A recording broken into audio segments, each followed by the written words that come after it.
وملائکتہ یصلون علی النبی یا ایھا الذین آمنوا صلوا علیہ وسلموا تسلیما اللہم صل علی سیدنا و اصحاب سیدنا و مولانا محمد وبارک وسلم وصلی علیہ الصلاۃ والسلام علیک یا رسول اللہ وعلی آلک و اصحابک یا سیدی یا حبیب اللہ الصلاۃ والسلام علیک یا نبی اللہ وعلی آلک و اصحابک یا شفیع المذنبین۔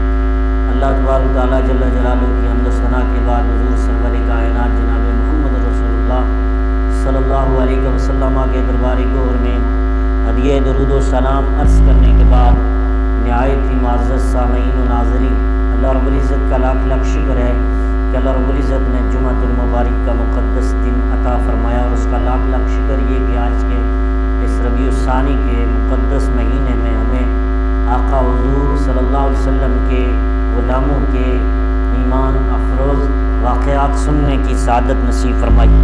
حضرت محترم گزشتہ جمعۃ المبارک جیسا کہ حضرت زماد رضی اللہ عنہ کے حوالے سے گفتگو چل رہی تھی اور وہ بات مکمل نہیں ہوئی تھی کہ جمعہ کا ٹائم ہو چکا تھا، اس لیے وہ حضرت زماد کے بارے میں مختصراً یہ تھا کہ وہ میرے نبی علیہ الصلوۃ والسلام کا جن نکالنے کے لیے آئے تھے۔ تو پتہ نہیں تھا کہ خود وہ بیمار ہیں اور علاج کرنے کے لیے نکل آئے۔ تو اس حوالے سے یاد رکھیے کہ ہر بندے کے ساتھ، میں نے ایک روایت پیش کی تھی مشکات شریف سے، کہ ہر بندے کے ساتھ ایک جن ہوتا ہے۔ تو صحابہ نے عرض کی یا رسول اللہ ولیکن اللہ عاننی علیہ فاسلم فلا یعمرنی الا بخیر قالوا وإیاک یا رسول اللہ، یا رسول اللہ کیا آپ کے ساتھ بھی وہ جن ہے؟ تو میرے نبی نے فرمایا ہاں، اللہ نے ایک دستور پورا کیا کہ وہ جن میرے ساتھ بھی ہے تمہارے ساتھ بھی ہے، لیکن فرق اتنا ہے جو تمہارے ساتھ جن ہے اور جو میرے ساتھ جن ہے اس کا معاملہ یہ ہے، تمہارے جن کا معاملہ تمہارے ساتھ اور رہتا ہے، میرے جن کا معاملہ میرے ساتھ اور رہتا ہے۔ صحابہ نے عرض کی یا رسول اللہ وہ کس طرح؟ تو میرے نبی نے فرمایا میرے اللہ نے میری مدد فرمائی ہے کہ میرا جن اب میری اطاعت کرتا ہے، اب میں اس کی اطاعت نہیں کرتا۔ تو یہاں اس حدیث سے یہ پتہ چلا کہ جو شیطان، اس جن سے مراد شیطان ہے، تو میرے نبی کے ساتھ جو شیطان تھا اب وہ شیطان نہیں رہا، وہ مسلمان ہو گیا، وہ میرے نبی کا مطیع بن گیا ہے۔ میرے نبی نے فرمایا وہ میرا فرما بردار بن گیا ہے، وہ میری بات مانتا ہے اور اپنے کہنے پہ نہیں چلتا، بلکہ میں اسے جو کہتا ہوں وہی کرتا ہے۔ اور اتنی بڑی ذات اور اتنی بڑی شخصیت کے سامنے حضرت داماد کہہ رہے ہیں کہ یا رسول اللہ میں جن نکالتا ہوں اور میں جنوں کو صحیح کرتا ہوں، آپ مجھے اجازت دیں کہ میں اپنا کام شروع کروں، آپ کا علاج کروں۔ کیا لوگ تھے وہ، کیسے لوگ تھے؟ محبوب علیہ السلام نے کوئی جواب نہ دیا میرے نبی نے کہ یہ کیسی باتیں کر رہا ہے، میرا جن نکالنے کے لیے آیا ہے۔ اس طرح کی گفتگو کا جواب دینا بھی ضروری نہ تھا، اس لیے وہاں پر جواب دینا بھی وقت کو ضائع کرنے کے مترادف تھا۔ میرے نبی نے جواب نہ دیا، میرے محبوب علیہ السلام نے اپنی گفتگو خود سے شروع کر دی۔ جواب نہ دیا کہ تم کہہ رہے ہو کہ میں آپ کا علاج کروں یا رسول اللہ، میں نے جواب نہیں دیا میرے نبی نے، بلکہ میرے نبی نے خود خطبہ شروع کیا۔ میرے نبی نے عربی میں خطبہ شروع کر دیا، وہ کلمات طیبات میرے نبی اس کے سامنے پڑھنے لگے۔ کیا پڑھے؟ سنیے میرے مصطفیٰ کریم رؤوف الرحیم جناب محمد الرسول اللہ صلی اللہ علیہ وسلم کے غلاموں، میرے نبی نے حضرت داماد کے سامنے کلمات پڑھے۔ ان الحمد للہ نحمدہ ونستعینہ من یہدہ اللہ فلا مضل لہ ومن یضلل فلا ہادی لہ۔ جو ہم تقریر کے دوران خطبے کے اول میں یہ جو پڑھتے ہیں، عربی کے لفظ پڑھتے ہیں، میرے نبی نے خطبہ بیان کیا، بڑا ساری تعریفیں اس اللہ کے لیے ہیں، ہم اس کی تعریف کرتے ہیں اور اس سے مدد چاہتے ہیں۔ جس کو خدا ہدایت دے، جس کو میرا اللہ ہدایت دے، اس کو کوئی گمراہ نہیں کر سکتا، اور جسے اللہ گمراہ کرے اسے کوئی ہدایت نہیں دے سکتا۔ میرے نبی نے دوبارہ خطبہ دیا، اشہد ان لا الہ الا اللہ وحدہ لا شریک لہ وان محمدا عبدہ ورسولہ۔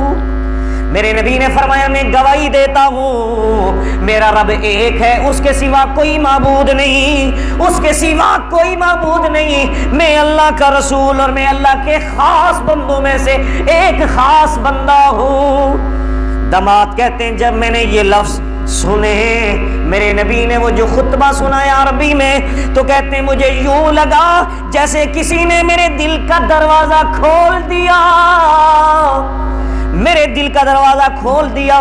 میں نے سمجھا یہ کلمات تو مجھ پر اثر کر بیٹھے ہیں، یہ کلمات میں اپنا اثر ظاہر کرنے آیا تھا، مگر یہاں پر الٹا مجھ پر اثر ہو گیا، مجھ پر ہی الٹا اثر ہو گیا۔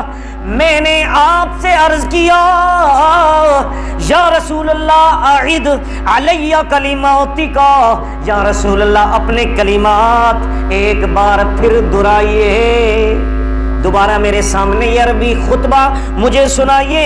میرے محبوب علیہ السلام فرمانے لگے ان الحمد للہ ونحمدہ ونستعینہ من یهدہ اللہ فلا مضل لہ ومن یضلل فلا ہادی لہ۔ میرے نبی نے فرمایا تمام تعریفیں اللہ کے لیے ہیں۔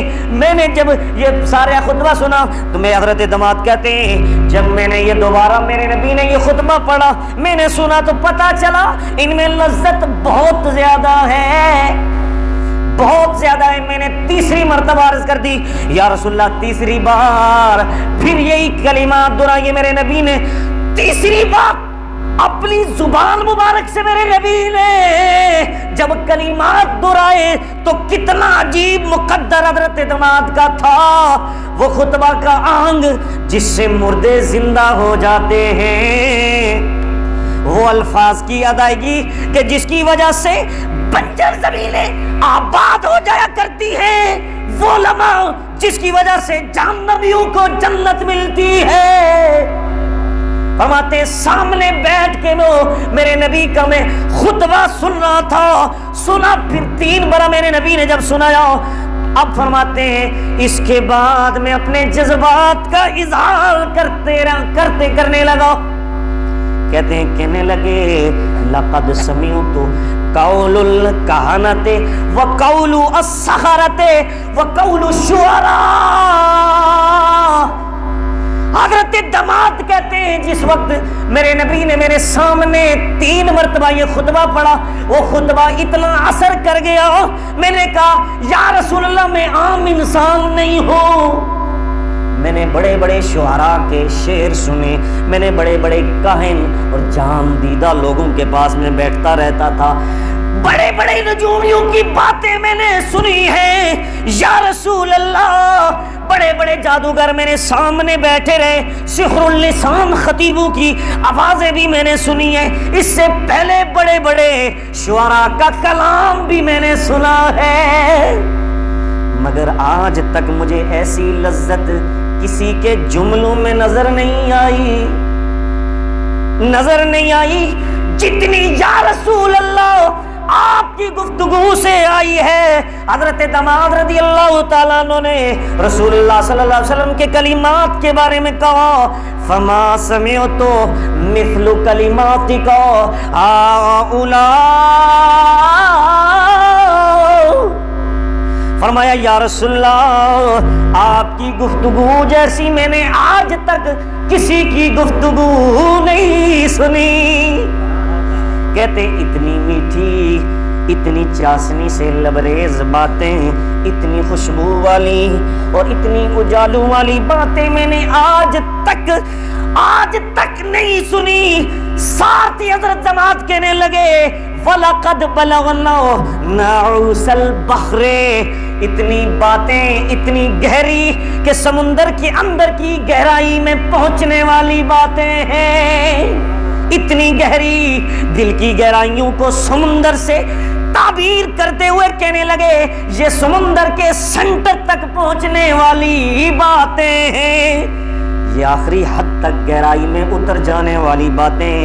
اس کے ساتھ ہی حضرت داماد فوراً کہنے لگے ہاتھی یدا کا ابایعک علی الاسلام، ذرا اپنا گورا سا ہاتھ میرے آگے کیجئے تاکہ میں آپ کے ہاتھ پر اسلام کی بیعت کر لوں۔ حضرت دماد نے جب یہ کہا تو یاد رکھیے وہ دماد جو جن نکالنے کے لیے آئے تھے اور کہتے تھے جا کے شفا دیتا ہوں حضور کو، ایک انسان مریض ہے، اللہ تعالیٰ کو میرے ہاتھوں سے اسے اللہ تبارک تعالیٰ شفا دے گا، آئے تھے شفا دینے کے لیے، مگر انہیں پتہ نہیں تھا مریض تو میں خود ہوں، شفا کی مجھے ضرورت ہے، بیمار تو میں ہوں، علاج کی مجھے ضرورت ہے۔ وہ شفا دینے کے لیے آئے تھے مگر میرے کریم سے گر قطرہ کسی نے مانگا دریا بہا دیے ہیں، دربے بہا دیے ہیں۔ میرے نبی سے اگر کسی نے قطرہ مانگا میرے نبی نے دریا بہا دیے۔ یہاں تو سوال کرنے کی ضرورت نہیں پڑتی بلکہ معاملہ یوں ہے، لب وہیں آنکھیں بند ہیں پھیلی ہیں جولیاں، کتنے مزے کی بھیک تیرے پاک درگی ہے۔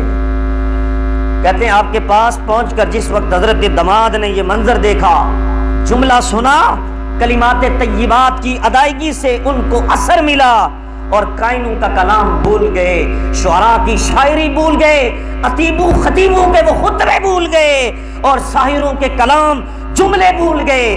کہنے لگے اس کے بعد فوراً اپنا ہاتھ آگے بڑھاتے ہیں میرے آقا اور محبوب علیہ الصلوۃ والسلام جب آگے ہاتھ بڑھاتے ہیں تو میں تڑپ کے حضور کے ہاتھوں کے ساتھ لپٹ کر حضور کی بیعت کر دیتا ہوں۔ حضرات محترم، یہ وہ داماد ہیں کہ جس وقت ان کے دل میں ایمان اتر جاتا ہے دل کی تاریکی اور دل کے اندر سے ظلمت ختم ہو جاتی ہے۔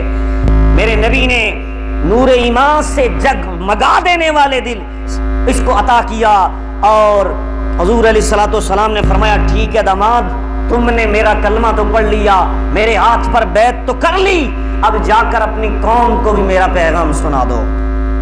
حضرت دماد قوم کے لیے مبلغ بنا کر میرے نبی نے بھیج دیے اور یاد رکھیے پھر اتنا مرتبہ ملا کہ ایک سر پہ جاتے ہوئے یہاں سے ایک راستے سے جاتے ہوئے جب صحابہ کا لشکر وہاں سے گزرا تو وہاں پر گزرتے گزرے لشکر نے وضو کرنے کے لیے ایک چیز لی اور اس سے پانی حاصل کرنے کے لیے پھر وضو حاصل کیا۔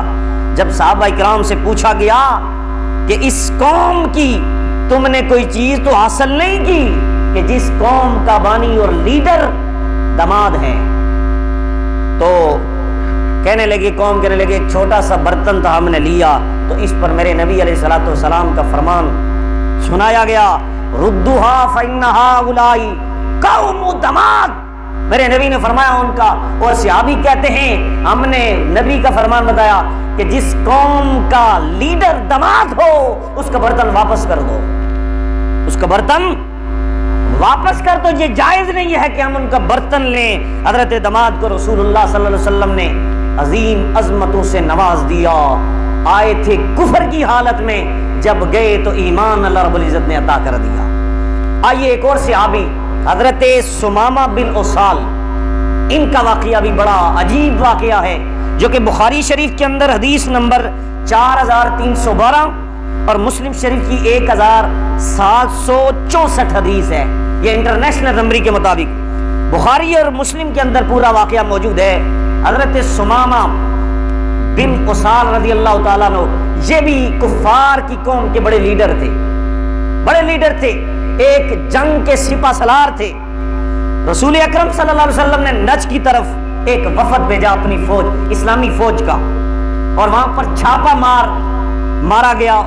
وہاں سے ایک طرف چھاپا مار جو سپاہی تھے وہ میرے نبی نے بھیجے، اور حضرت ابو ہریرہ کہتے ہیں کہ جس وقت صحابہ اس مہم پر نکلے ہوئے تھے تو وہاں سے ایک آدمی کو گرفتار کر لیا گیا، ایک بندے کو گرفتار کر لیا گیا جو بندہ بنی حنیفہ کا تھا اور اس کا نام سمامہ تھا۔ نام کیا تھا؟ سمامہ تھا. کہتے ہیں جب وہ مدینے پہنچا تو حضور علیہ الصلوۃ والسلام مسجد نبوی کے اندر موجود تھے اور ایک ستون کے ساتھ اس بندے کو باندھ دیا گیا, سمامہ کو. کس کو؟ یعنی کہ دیکھیں انڈیا کی فوج ہے, اس کا بڑا جو چیف وہ کہتے ہیں جنرل, اس کو بندہ پکڑ لے اور پاکستان کی فوج کے سامنے پیش کر دیا جائے اور وقت کا جو بادشاہ ہے اس کے سامنے اسے باندھ دیا جائے. یہی معاملہ تھا. میرے نبی کی کائنات پوری میں حکومت تھی. اس نبی کے سامنے مسجد نبی میں وہ کفار کی فوج کا بڑا لیڈر سمامہ, اس کو گرفتار کر کے قید کر کے مسجد نبی کے ایک ستون کے ساتھ باندھ دیا گیا. اور میرے نبی سامنے موجود ہیں. آپ نے دیکھا یہ قیدی ہے, اس کو میرے صحابی پکڑ کر لائے ہیں. میرے نبی نے دیکھا اور آپ وہاں تشریف لے گئے. میرے نبی, یہ محبت ہے. اور میرے نبی نے اس کا انٹرویو لیا. کس کا؟ جو چھاپا مار کے اس کا وہ کفار کا وہ جو بڑا لیڈر تھا سمامہ, اس کا انٹرویو لیا. اور میرے نبی نے اس سے پوچھا تو کیا چاہتا ہے, تو کیا چاہتا ہے. اب یاد رکھیے کہ یہ پوچھ چھان وغیرہ اکثر کی جاتی ہے ان قیدیوں سے کہ تو کیا چاہتا ہے. یہ پرانی جب اس دور میں جنگیں ہوتی تو اس طرح کا معاملہ ہوتا تھا. میرے نبی نے پوچھا اب تو کیا چاہتا ہے. آپ ایک کارروائی کے طور پر اس سے پوچھ رہے تھے, ورنہ آپ علیہ السلام اللہ کی عطا سے اس کے دل کی دنیا کو جانتے تھے. میرے نبی کو پتا تھا اب اس کے ساتھ کیا ہونے والا ہے, لیکن صرف آمنا سمجھو کو بتانے کے لیے میرے نبی نے پوچھا تاکہ قیامت تک میری امت کو پتا چل جائے کہ میں کیا پوچھنا چاہتا ہوں. اب میرے نبی کو پتا تھا تو یہ بندہ ہوا تھا. یہ بندہ میرے نبی کو پتا تھا اس کے اندر کیا ہے, یہ اندر سے کیا بولے گا اور اس کے باہر کیا ہے. یہاں تک کہ محبوب علیہ السلام نے پوچھا, فرمایا ماذا عندک یا سمامہ, تو اے سمامہ یہ تو بتاؤ تمہارا کیا خیال ہے, تم کیا کہنا چاہتے ہو. اس وقت تم قید ہو اور ہو سکتا ہے تمہارا یہ خیال ہے کہ چند منٹوں کے بعد ہم تلواریں چلائیں گے اور تمہیں قتل کر دیں گے, تمہارا سر اتار دیں گے. فرمایا تمہارے دل میں یہ خیال ہو کہ ہم تجھے چھوڑ دیں گے, تم بتاؤ تم کیا چاہتے ہو, تمہارے کیا خیالات ہیں. سمامہ ایک قوم کا سردار تھا, بڑا سمجھدار تھا, بڑا تجربے کار تھا اور بڑے مطمئن طریقے سے میرے نبی کو اس نے جواب دیا. کیا جواب دیا؟ کہنے لگا انی خیر یا محمد, اے محمد میرے پاس خبر ہے, میرے پاس شر نہیں ہے, میرے پاس خیر ہے. کیا کہتا ہے؟ میرے پاس خیر کا ارادہ ہے, شر کا ارادہ نہیں ہے. کہنے لگا ان تقتل ذات من, اگر آپ مجھے قتل کر دو گے تو ایک معمولی آدمی کو قتل نہیں کرو گے بلکہ ایک قوم کے لیڈر کو قتل کرو گے. وہ لیڈر کہنے لگا کہ میں شر کے ارادے سے نہیں, میرے دل کے اندر شر نہیں ہے بلکہ خیر ہے. اور دوسرا میں یہ کہتا ہوں کہ آپ اگر مجھے قتل کر دیں گے تو آپ کا قتل کر دینا ایک چھوٹے سے بندے کو قتل کرنا نہیں ہوگا, بہت بڑے بندے کو قتل کرنے کے مترادف ہوگا. کہنے لگا میں عام انسان نہیں ہوں, میں خون والا ہوں, میرا قتل بھی بڑا عظیم ہوگا. اگر آپ مجھے قتل کریں گے تو ایک بہت بڑے آدمی کو قتل کریں گے.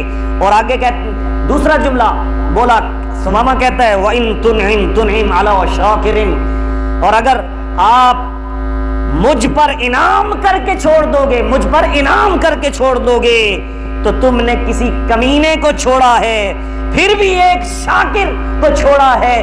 یہ آپ سمجھو کہ میں ساری زندگی آپ کا شکر ادا کرتا رہوں گا. ایک اتنا بدبخت انسان آپ نے چھوڑ دیا, اگر انعام دے کر آپ مجھے چھوڑ دیں گے تو ایک عام نیک انسان کو نہیں بلکہ ایک کمینے شخص کو چھوڑیں گے. اور میں ساری زندگی آپ کا شکر گزار رہوں گا, میں ساری زندگی میں اپنی قوم میں جا کر تمہارا احسان مانوں گا, اپنے مذہب پر رہتے ہوئے بھی تمہارا احسان مانوں گا. مسلمانوں نے مجھے پکڑ لیا اور ان کے پیغمبر نے مجھے معاف کر دیا, مجھے چھوڑ دیا. ایک لیڈرشپ کا, یہ ذہن تھا، یہ اندازہ تھا، اس نے واضح کر دیا کہ میں کوئی بھیک نہیں مانگتا آپ سے کہ مجھے آپ معاف کر دیں۔ دونوں اپنے چھوڑ دی، چھوڑنا چاہتے ہیں تب بھی آپ کی مرضی، قتل کرنا چاہتے ہیں یا رسول اللہ تب بھی آپ کی مرضی۔ اگر آپ نے چھوڑ دیا ساری زندگی احسان مند رہوں گا، شکر ادا کروں گا، اور اگر آپ نے قتل کر دیا تو پھر بھی میں کوئی گلہ نہیں کرتا کہ آپ مجھے قتل کر دیں، میں آپ کی قید میں ہوں، آپ کو اختیار ہے جو مرضی ہے چاہے، لیکن میں ساری زندگی اگر آپ نے مجھے چھوڑ دیا میں آپ کا شاکر رہوں گا۔ وَإِن كُنْتَ تُرِيدُ الْمَالَ، اور اگر یا رسول اللہ آپ چاہتے ہو کہ میں مال پیش کروں، میں فدیہ پیش کروں، اور فصل منہ ما شئت، جو چاہو آپ مانگو میں پیش کر دوں گا، جو چاہو آپ مانگو میں پیش کر دوں گا، یعنی میں اپنی قوم کو پیغام بھیجوں گا کہ میں مال خزانے میں یا حضور کی بارگاہ میں بھیجو، اور مال خزانے فدیے کے طور پر وہ آپ کو دیے جائیں گے اور آپ مجھے اس کے بدلے چھوڑ دیں۔ فرمایا یہ تین احتمال سمامہ نے میرے نبی کی بارگاہ میں پیش کر دیے۔ قتل کرنا چاہتے ہو میں تیار ہوں، چھوڑنا چاہتے ہو میں تیار ہوں، اگر کچھ فدیہ لینا چاہتے ہو پر بھی میں تیار ہوں، مال آپ کے قدموں میں رکھ دوں گا، آپ مجھے چھوڑ دیں۔ انہیں یہ نہیں پتا تھا یہ تو وہ دربار ہے جہاں کوئی پہنچے تو اپنے آپ کو چھڑاتا نہیں ہے، ہمیشہ ان کی زلفوں کا اسیری بن جاتا ہے، یہاں اپنے آپ کو چھوڑاتا نہیں ہے۔ یہ چھوڑنے کی سازشیں تھی، ایسے بھی چھوڑ دو ایسے بھی چھوڑ دو آپ کی مرضی، لیکن کیا پتا سمامہ کو یہ وہ نبی ہے کہ جس کے دربار پہ آ جائے اس کی زلفوں کا بندہ عاشق بن کے انہی کی زلفوں کے عشق میں اسیر میں ان کا قیدی بن جایا کرتا ہے۔ سمامہ کی گفتگو کے بعد میرے نبی نے فرمایا معاملہ کل تک چھوڑتے ہیں، معاملہ کل تک چھوڑتے ہیں۔ دوسرے دن جب نبی علیہ الصلوۃ والسلام تشریف لائے پھر اس قیدی نے اس سے انٹرویو لیا گیا، حضرت سمامہ سے انٹرویو لیا گیا۔ میرے نبی نے اس سے پوچھا تمہارے پاس کیا ہے سمامہ؟ اس نے جواب وہی دیا جو کل دیا تھا، ان تقتل ذا دم وان تنعم علی شاکر، اگر آپ مجھے قتل کریں گے تو آپ کی مرضی، ایک عام بندے کو نہیں بڑے کمینے کو قتل کریں گے، اور اگر آپ مجھے معاف کر دیں گے ساری زندگی آپ کا شکر گزار رہوں گا۔ وہی تین جواب دیے، اور اگر تیسری آپشن یہ ہے کہ میں فدیہ مال آپ کے قدموں میں اپنی قوم کے ذریعے منگوا کر آپ کی قدموں میں رکھ دوں تب بھی یہ تیسری آپشن ہے۔ میرے نبی نے پھر فرمایا کل دوبارہ بات ہوگی۔ تیسرا دن پھر دے دیا، تیسرے دن پھر عدالت لگی۔ نبی علیہ الصلوۃ والسلام نے سمامہ سے وہی سوال کیے، ما عندکا یا سمامتو، سمامہ آپ بتاؤ کیا کرنا چاہتے ہو؟ سمامہ نے وہی بات کی جو پہلے دن کی تھی، وہی بات دہرائی جو پہلے 2 مرتبہ کہی تھی، تیسرے دن بھی وہی بات کی۔ میرے نبی علیہ الصلوۃ والسلام نے صحابہ سے فرمایا اطلقوا سمامہ، فرمایا سمامہ کی رسیاں کھولو۔ سمامہ ستون کے ساتھ باندھا ہوا تھا، فرمایا سمامہ کی رسیاں کھولو اور اس کو رہا کر دو۔ کیا کر دو؟ رہا کر دو۔ اب صحابہ کو تعجب ہوا، اتنا بڑا بندہ، اتنی فوج کا سپہ سالار، اتنی کفار کی بڑی قوم کا لیڈر، اتنا جاسوسی رکھنے والا بندہ، کوئی فیصلہ بھی نہیں ہوا اور حضور اس کو رہا کر رہے ہیں، رسیاں کھلوا رہے ہیں، اتنی مشکل سے ہم نے پکڑا اتنا بڑا ڈاکو۔ بڑا تعجب۔ کہتے ہیں مجھے کچھ نہیں کہا گیا۔ حضرت سمامہ کہتے ہیں یہ شرط تم نے پوری کرنی ہے پھر تمہیں چھوڑتے ہیں، کس شرط پر مجھے چھوڑا جا رہا ہے؟ میں نے خود سوال کر دیا۔ حضرت سمامہ کہتے ہیں سید عالم نور مجسم صلی اللہ علیہ وسلم کے فرمان پر صحابہ نے رسیاں کھول دی، فانطلقا، حضرت سمامہ مسجد سے باہر نکل گئے۔ اب ذہن میں خیال آتا اتنا بندہ پکڑ لیا مسجد نبی میں، اور بندہ بھی چلا گیا مسجد نبی سے بھی نکل گیا، کوئی پیچھے دوڑے، صحابہ کہتے ہیں ہم نے کہا نکلیں اس کو پکڑیں پھر گرفتار کریں، لیکن پتہ نہیں ہے یہ میرے نبی کا قیدی بن چکا ہے۔ اللہ مسجد سے باہر حضرت سمامہ باہر نکلے، میرے نبی نے پیچھے فوج اپنی نہیں بھیجی، پکڑو یہ بھاگ جائے گا، اتنا بڑا بندہ اتنی دور سے تم نے پکڑ کر گرفتار کر کے لایا۔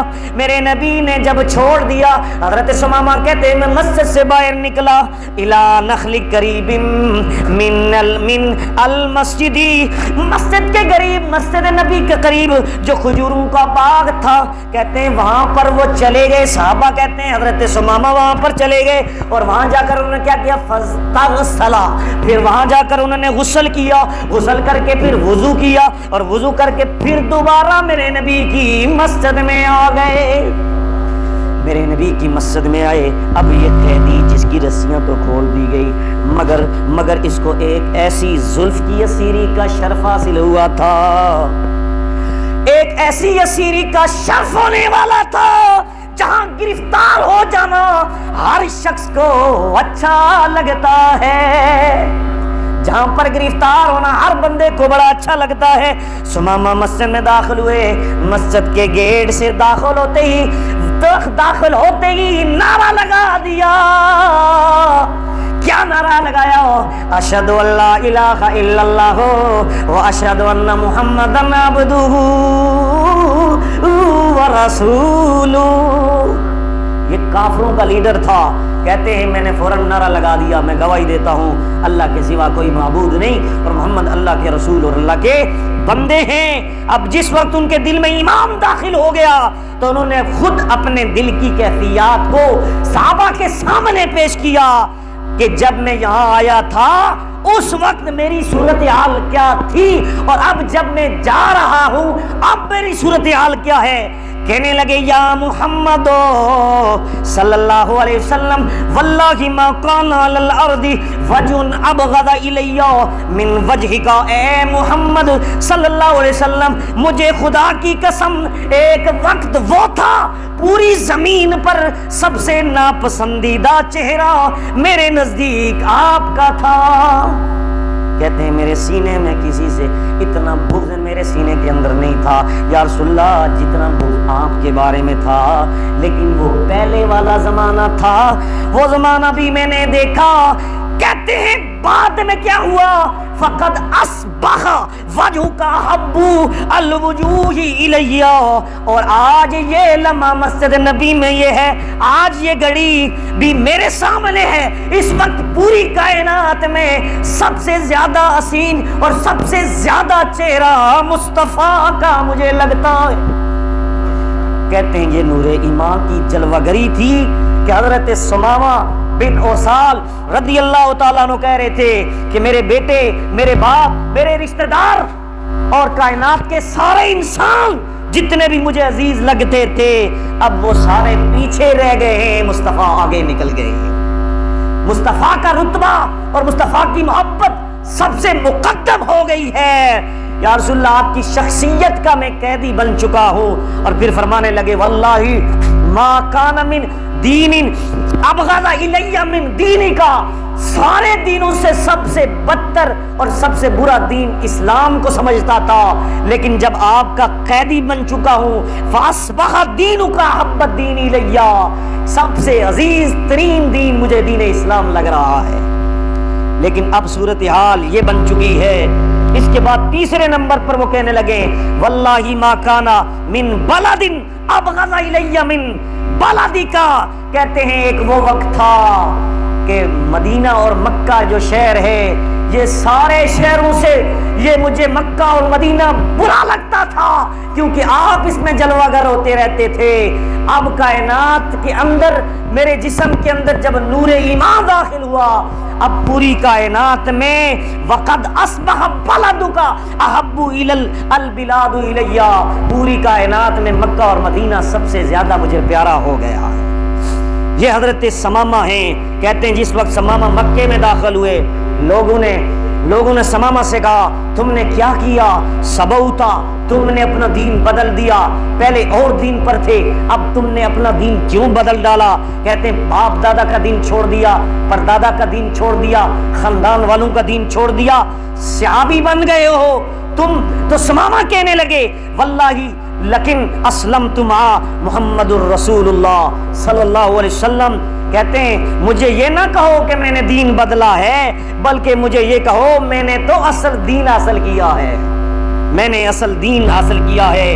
اس لیے مکہ شریف کی معیشت جو تھی اور معیشت جو تھی، حضرت ثمامہ وہ بڑے باغ کے مالک تھے، بڑا مالدار تھے۔ کہتے ہیں اس لیے حضرت ضماد مکہ والوں سے کہہ دیا کہ انہوں نے کہا ہم آج کے بعد آپ کو اس معیشت سے کوئی حصہ نہیں دیں گے۔ کہتے ہیں میں نے جواب دیا، بخاری شریف کے اندر آپ کے سامنے میں نے حدیث پیش کی، 4372 حدیث کا نمبر ہے، واللہ لا یاتیکم من الیمامۃ حبۃ خنت حتی یاذن فیہا النبی صلی اللہ علیہ وسلم، خدا کی قسم آج کے بعد یمامہ سے گندم کا ایک دانہ بھی اس وقت تک تمہیں نہیں دیں گے جب تک رسول اللہ صلی اللہ علیہ وسلم ہمیں اجازت نہیں دیں گے۔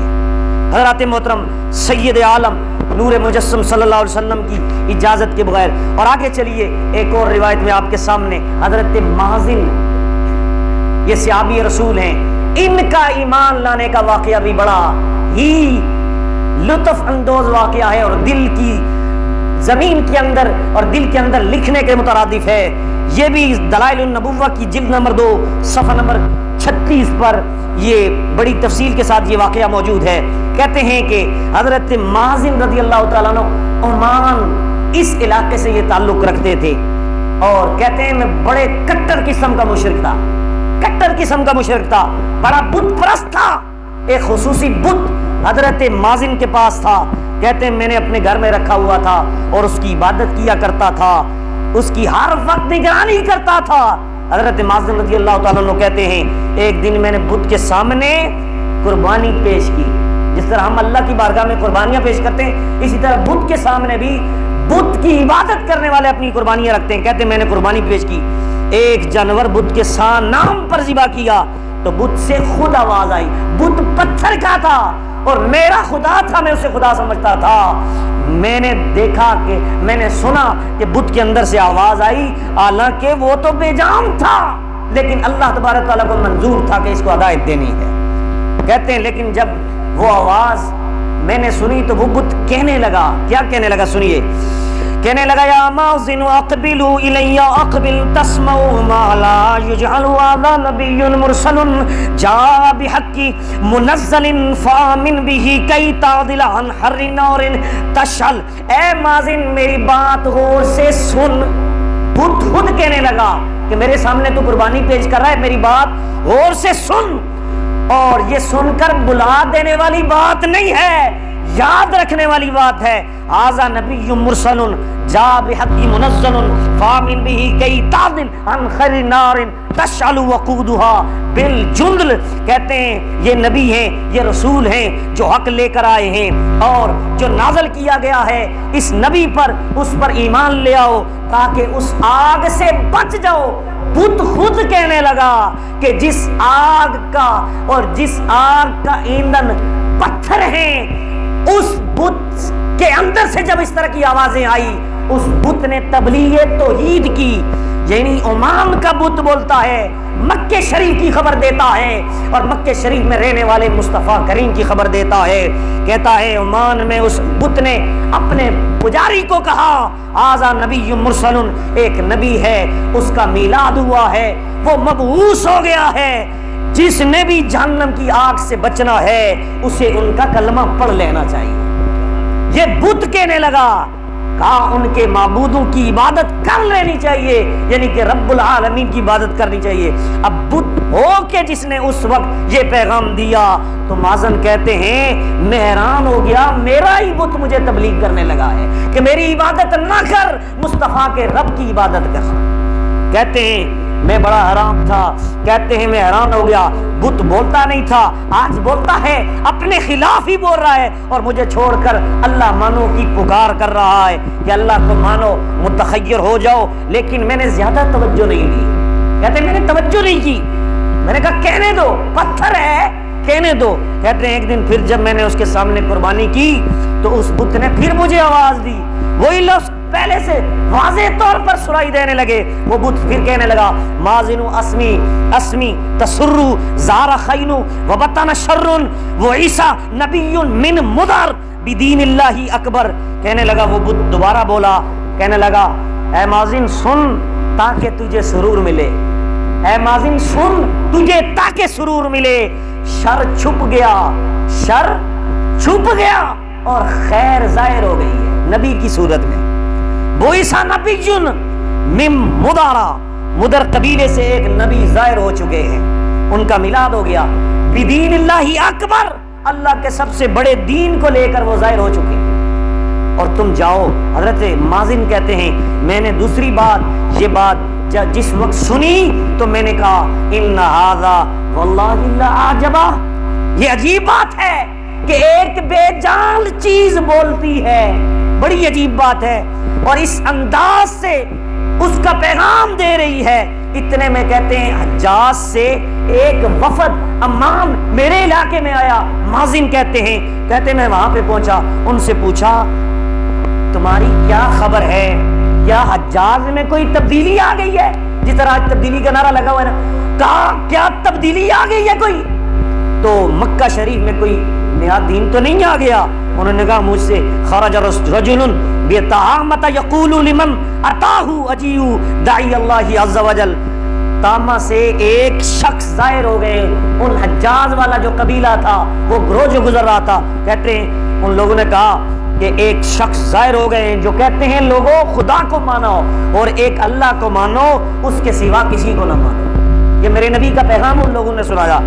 حضرت مازن کہتے ہیں یقال له احمد، ان لوگوں نے مجھے نام بھی بتا دیا کہ جو بندہ یہ کہہ رہا ہے اللہ کو مانو، اللہ کے سوا کسی کو خدا اور الہ نہ مانو، اس کا نام احمد ہے، وہ لوگوں کو رب ذوالجلال کی طرف دعوت دیتا ہے۔ حضرت مازن کہتے ہیں مجھے جس وقت یہ پتا چلا کہ واقعی کوئی ایسی بات ہے تو مجھے اس بت کی بات پہ زیادہ یقین آ گیا، جو اپنا بت تھا، جو وہ مجھے کہہ رہا تھا ھذا نبی مرسل، کہ ایک نبی مرسل کا ظہور ہو چکا ہے، جاؤ تم ان کے ہاتھ پر اسلام قبول کر لو۔ لہذا مازن کہتے ہیں میں نے ارادہ کر لیا، سب سے پہلے میں نے کلہڑا، لکڑی چیرنے والا، لکڑیاں کاٹنے والا کڑاڑا لے کر میں نے اپنی کندھے پر اٹھایا اور لے کر میں بت کی طرف گیا اور بت کے پاس پہنچا، کیونکہ بت نے مجھے خود دعوت دی تھی۔ اس کے پاس گیا تو کہتے ہیں کسرتہ اجزازن، میں نے اسی بت کے ٹکڑے ٹکڑے کر دیے، وہ جسے میں خدا مانتا تھا اس کے ٹکڑے ٹکڑے کر دیے۔ اس کے بعد میں نے اپنی اونٹنی پر سوار ہو گیا، چلتا چلتا میں مکہ شریف میں پہنچا۔ سید عالم نور مجسم جناب محمد رسول اللہ کے چہرہ والضحیٰ کی مجھے زیارت ہوئی، کسی معجزے کے تقاضے کے تحت اس بت کی دعوت پر جو اس نے مجھے تعارف کروایا تھا، میں نے محبوب علیہ السلام کا کلمہ پڑھ لیا۔ اب دیکھ، جب کہتے ہیں جب میں نے کلمہ پڑھ لیا، حضرت مازن کہتے ہیں میں نے کلمہ پڑھ لیا، لیکن میں نے کہا یا رسول اللہ صرف مشرکی نہیں تھا بلکہ میں بڑا ہی بگڑا ہوا انسان تھا یا رسول اللہ۔ کہتے ہیں اپنی روایات سنائی، کہتے ہیں میرا کردار بالکل درست نہیں تھا یا رسول اللہ، میں نے آپ کا کلمہ پڑھ لیا، پوری تفصیل سنائی کہ میرے پاس بت تھا، اس نے مجھے دعوت تھی، اس کی دعوت پر میں آپ کے پاس آیا اور اسلام قبول کر لیا۔ کہتے ہیں میں اتنا بدبخت اور اتنا بگڑا ہوا انسان تھا، حضور کے سامنے اقرار جبران کرتے ہیں، کہتے ہیں انمرہن مولہن بالتربی وشرب الخمر، کہتے ہیں شراب کا میں بڑا عادی تھا، شراب کے بغیر تو میرا گزارا ہی نہیں ہوتا تھا، میری دن رات شراب کے اندر دھت نشے میں گزرتی تھی، وَالْهُلُوكَ مِنَ النِّسَاءِ، اور میں عورتوں کا بڑا عاشق تھا، عورتوں کا بڑا دیوانہ تھا۔ اور کہتے ہیں وَالْخَطْ عَلَيْنَا السِّنُونَ فَأَذْهَبْنَا الْأَمْوَالَ وَأَلْأَذَنُ الزَّوَارِيَّ وَالرِّجَالَ وَلَيْسَ لِي وَلَدٌ فَادْعُوا اللَّهَ أَن يَذْهَبَ عَنِّي مَا أَجِدُ وَيَأْتِنِي بِالْحَيَاءِ وَيَهَبَ لِي وَلَدًا۔ کہتے ہیں ہمارے پاس قحط سالی نے ڈیرے ڈالے ہوئے تھے یا رسول اللہ، بڑی قحط سالی تھی یا رسول اللہ، بڑے ڈالے، ہمارے پاس دو مال و دولت فنا ہو گیا تھا، اتنی قحط سالی ہو گئی، اور ہمارے چھوٹوں بڑوں کو کمزور کر دیا تھا اس وجہ سے کہ اتنے فاقے کاٹ کاٹ کے کمزور ہو گئے تھے ہم۔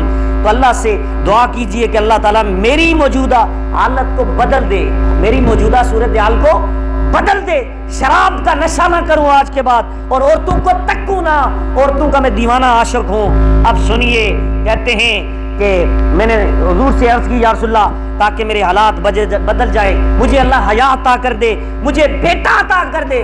ساتھ کہتے ہیں میں نے کہا وَيَهَبُ لِي وَلَدًا، اور ساتھ یہ بھی دعا کیجئے کہ اللہ پاک مجھے بیٹا عطا کر دے، ایک تو میرا کردار صحیح ہو جائے اور میں نے کلمہ پڑھ لیا ہے، چہرے میں تبدیلی آ جائے، اور دوسری بات یہ ہے کہ میرے پاس کوئی اولاد نہیں ہے، اللہ تعالیٰ مجھے بیٹا عطا کر دے۔ سید عالم نور مجسم جناب محمد رسول اللہ صلی اللہ علیہ وسلم نے دعا کی، میرے نبی نے اللہ کی دربار میں درخواست پیش کی، لفظ سنیے میرے نبی کے، میرے نبی نے فرمایا اللہم ابدلہ بالترب قراءۃ القرآن۔ میرے نبی نے فرمایا اللہ مازن رضی اللہ تعالیٰ عنہ کو گانے بجانے کی جگہ تلاوت قرآن کا شرف عطا فرما، یہ آج کے بعد گانے نہ گائے، اللہ کے قرآن کی تلاوت پڑھ کیا کرے۔ کہتے ہیں جہاں یہ پہلے شراب کی محفلیں سجاتا تھا، کنجریوں سے گانے سنتا تھا، اسی میں مصروف رہتا تھا، عورتوں کے دھندے میں لگا رہتا تھا، اس کو اے اللہ ہدایت دے، قرآن کا ذوق عطا فرما، وبالحرام الحلال الحلال، اے اللہ اس کو حرام کی جگہ حلال مال عطا کر، وآتیہ بالحیاء ووہب لہ ولدن صالحا، اور اس کو حیا بھی عطا کر دے اور اس کو نیک صالح بیٹا بھی عطا کر۔ سید عالم نور مجسم نے جب یہ دعا کی تو اس میں بڑے سمجھدار لفظ ثابت ہوئے۔ پہلی ملاقات تھی کہ پہلی ملاقات میں ہی حضرت مازن اتنے سمجھدار تھے، پہلی ملاقات میں سارے کام کروا گئے، پہلی ملاقات میں بڑے بڑے مسئلے حل کروا گئے، سارے کام اور مکمل علاج کروا دیا اپنے حضور کی بارگاہ میں دعا کر کے۔ کہتے ہیں وہ خود اس بات پر گواہی دیتے ہیں کہ جس وقت حضور نے یہ دعا کی ہے، دعا کرنے کے بعد فَذَهَبَ اللَّهُ عَنِّي كُلَّ مَا كُنْتُ أَجِدُ، کئی سالوں سے جو میری پکی عادتیں تھی شراب پینے کی، میں اس سے بعد اپنے آپ کو جان نہیں چھڑا سکتا تھا، شراب جو پیتا تھا، نشے میں دھت رہتا تھا، میرے نبی علیہ الصلوۃ والسلام کے ایک جملہ بولنے کی وجہ سے وہ ساری گندی عادتیں مجھ سے دور ہو گئی، میں اب شراب میں نے چھوڑ دی۔ اور آگے کہتے ہیں فَاخْسَبَتْ امانو وتزوجت اربع خرائر ووهب له الله حیان المازن، عمال کہتے ہیں عمان خوشحال ہو گیا، میں نے 4 آزاد خواتین سے شادی کی، اللہ تبارک تعالیٰ نے مجھے حسین و جمیل کے بیٹا بھی عطا کر دیا۔ حضرات محترم انشاءاللہ نیکسٹ جمعۃ المبارک انشاءاللہ ایک دو باتیں اور بھی عرض کر کے انشاءاللہ